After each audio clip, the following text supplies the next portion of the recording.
गुन्हेगारी जगताचा जो घेतो वेध तोच खरा गुन्हे शोध। रसायनिक व्यवसायाचा अड्डा, लक्ष्मण यांच्यावर आरोप, पोलिसांच्या भूमिकेवर प्रश्नचिन्ह। नमस्कार, मी धनंजय पवार गुन्हे शोध न्यूज नेटवर्क या आपल्या आवडत्या यूट्यूब चॅनलवर पुन्हा एकदा हार्दिक स्वागत करतो। रसायनी पोलीस स्टेशन हद्दीतील दानफाटा येथे माता मंदिराजवळ असलेल्या यश लॉजिंगमध्ये व्यवसाय उघडपणे सुरू असल्याचे गंभीर आरोप स्थानिक नागरिकांनी केले आहेत। लक्ष्मण यांच्या संरक्षणाखाली हा अवैध व्यवसाय सुरू असल्याची चर्चा असून पोलीस याकडे जाणीवपूर्वक दुर्लक्ष करत असल्याचा आरोप करण्यात आला आहे।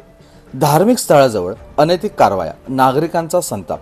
स्थानिक नागरिकांनी दिलेल्या माहितीनुसार माता मंदिराजवळील या लॉजिंगमध्ये दिवसाढवळ्या संशयास्पद हालचाली सुरू असतात। मंदिरात पूजा करण्यासाठी येणाऱ्या भाविकांच्या समोरच अनैतिक धंदा सुरू असल्याने श्रद्धास्थानाचे पावित्र्य कलंकित होत आहे।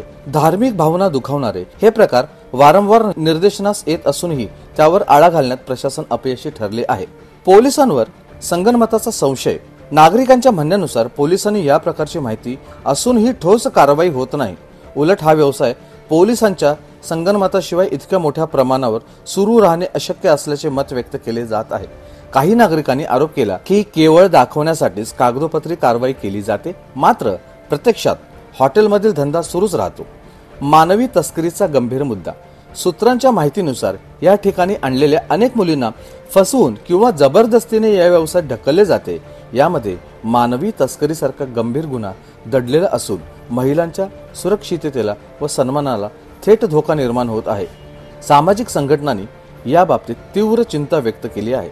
सामाजिक कार्यकर्त्यांची मागणी, या संपूर्ण प्रकारची चौकशी जिल्हा पोलीस अधीक्षकांनी स्वतः करावी। दोषी पोलीस अधिकारी व हॉटेल चालकावर कठोर कारवाई व्हावी अशी मागणी सामाजिक कार्यकर्त्यांनी व नागरिकांनी केली आहे।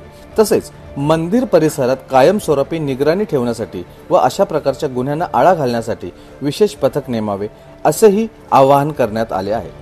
प्रशासनाची जबाबदारी। या प्रकरणामुळे कायदा व सुव्यवस्था धोक्यात येत असल्याची भावना व्यक्त होत असून प्रशासनाने तात्काळ पावले उचलली नाही तर हा विषय केवळ स्थानिकच नव्हे तर राज्यस्तरावर गाजण्याची शक्यता आहे। मानवी हक्कांच्या उल्लंघनाचे गंभीर स्वरूप या प्रकरणाला लाभल्याने शासन व पोलीस यंत्रणेवर नागरिकांचा विश्वास डळमळीत होऊ शकतो। भेटूया पुन्हा। नमस्कार।